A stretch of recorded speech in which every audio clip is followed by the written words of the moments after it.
Hello, we are grassroots volunteers reading Elizabeth Warren's plans aloud so that the sight impaired and other busy people can learn about Warren's ideas for a better America while multitasking. We are not professional voice artists, we do not have fancy equipment, we do not have sound studios. We will get tongue-tied, we will stumble over words, you may even hear an occasional dog bark or baby cry. You can read all of Elizabeth Warren's plans yourself by Googling the words Team Warren Medium. Again, that's Team Warren Medium. And without further ado, here's one of Elizabeth Warren's plans. Hi, my name is Bryan. I'm from Pittsburgh, Pennsylvania, and I am going to be talking about Elizabeth's opioid plan. And as a mental health professional working with people with severe substance use disorder, I see every day the impact that the opioid crisis is having on communities, and I'm very excited about Elizabeth's comprehensive plan to address the crisis and to make a real difference. Life expectancy in the United States dropped again in 2017, part of the longest sustained decline in a century, one driven largely by the opioid epidemic. More than 685,000 Americans have died from a drug overdose in the United States this century, and it's getting worse. In 2017, that number was 70,000 people, the highest year on record, and the majority of those deaths were due to opioids. Emergency room visits for opioid overdoses have skyrocketed. Children have lost their parents, and only a small percentage of those suffering have ever received the treatment they need. The crisis also has severely impacted communities of color, exacerbated by existing health disparities. For example, in 2017, the number of opioid-related deaths was 692 in Baltimore, almost as high as West Virginia, 833. The state with the highest death rate in the country, with most deaths occurring in the Black community. This is not the first time our country has faced a national public health crisis of great magnitude. When deaths from HIV/AIDS grew rapidly in the 1980s, our country's medical system was ill-equipped to respond. In 1990, Congress passed the Ryan White Care Act, which finally provided significant new guaranteed funding to help state and local governments combat the growing epidemic and provided a safety net for those living with the disease. A similar national mobilization is needed to confront the opioid epidemic today. That's why, in partnership with Representative Cummings of Baltimore, today I'm rolling out the CARE Act, a comprehensive plan to end the opioid crisis by providing the resources needed to begin treating this epidemic like the public health crisis that it is. The CARE Act proposal is modeled on the Ryan White Care Act, providing resources directly to the first responders, public health departments, and communities on the front lines of the crisis, so that they may have the resources they need to provide prevention, treatment, and recovery services to those who need it most. Under the CARE Act, states and communities will receive $100 billion in federal funding over the next 10 years, because that's what is needed to make sure every single person gets the treatment they need. Here's how that breaks down each year. $4 billion for states, territories, and tribal governments. $2.7 billion for the hardest hit communities and cities, including $1.4 billion to counties and cities with the highest levels of overdose. $1.7 billion for public health surveillance, research, and improved training for health professionals. $1.1 billion for nonprofit entities on the front lines, including those working with underserved populations and workers at high risk for addiction, and to support expanded and innovative service delivery of treatment, recovery, and harm reduction services. $500 million to expand access to naloxone and to provide this life-saving overdose reversal drug to first responders, public health departments, and the public. Resources would be used to provide the whole continuum of care, from early intervention to those at risk for addiction, to harm reduction for those struggling with addiction, to long-term support services for those in recovery. Along with addiction treatment, the CARE Act would ensure access to mental health services and help providing critical wraparound services like housing support, and medical transportation for those who need them. Because the CARE Act doesn't just provide resources to communities, it also works to strengthen our addiction treatment infrastructure, demanding states use Medicaid to its fullest to tackle the crisis, expanding access to medication-assisted treatment, and ensuring treatment programs and recovery residences meet the highest standards.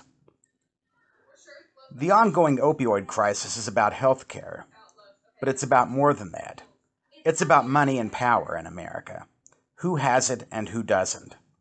And it's about who faces accountability in America and who doesn't. If the CARE Act becomes law, every single person would get the care they need.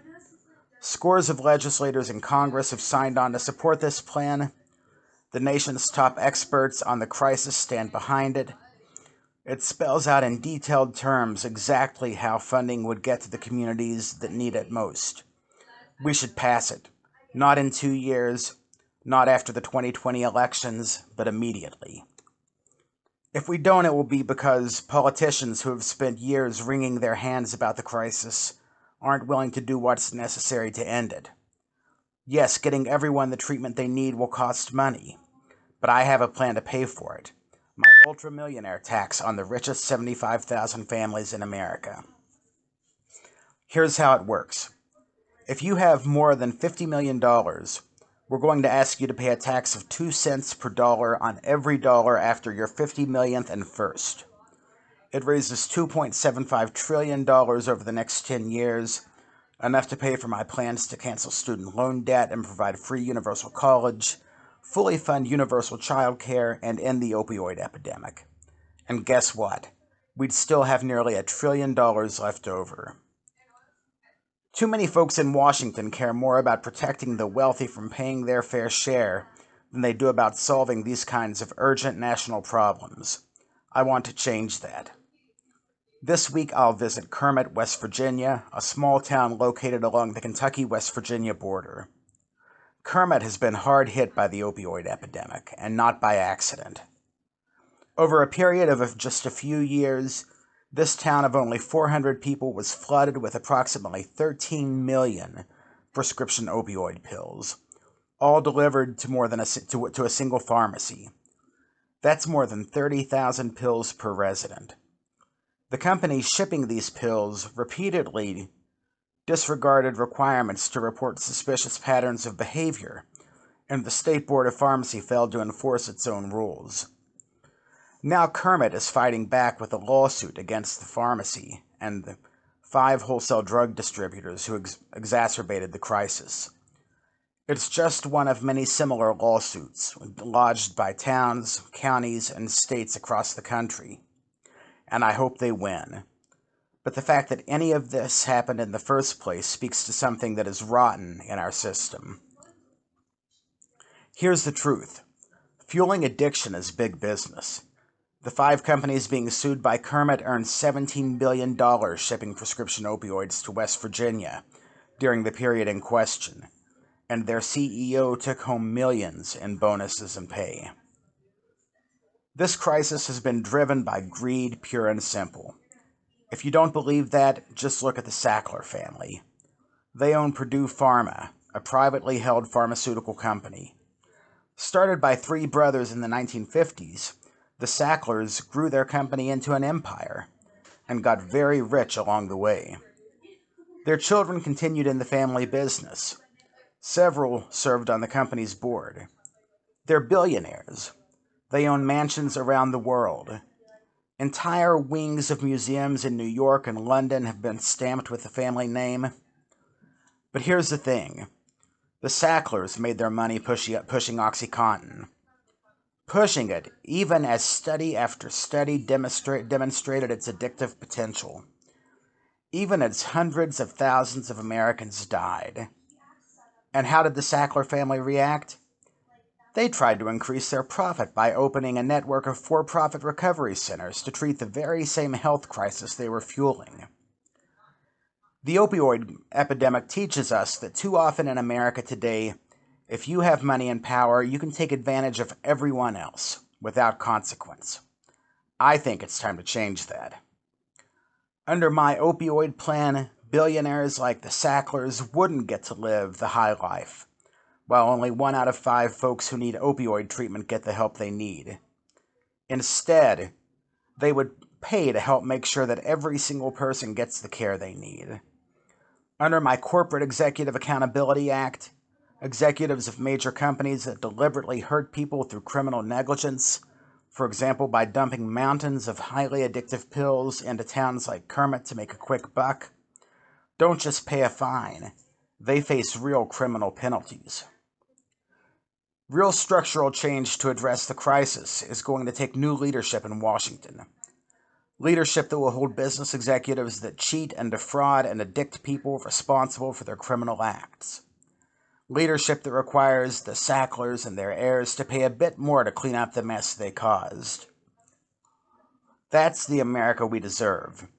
An America where we take care of each other, where health care for every person who needs it matters more than the rich families shielding their wealth. An America where when people like the Sacklers destroy millions of lives to make money, they don't get museum wings named after them. They go to jail. Remember that rather than blaming the victims, we need to make sure a crisis like this never happens again. That's why I'll keep fighting for real structural change, for accountability, and for a real solution to the opioid crisis.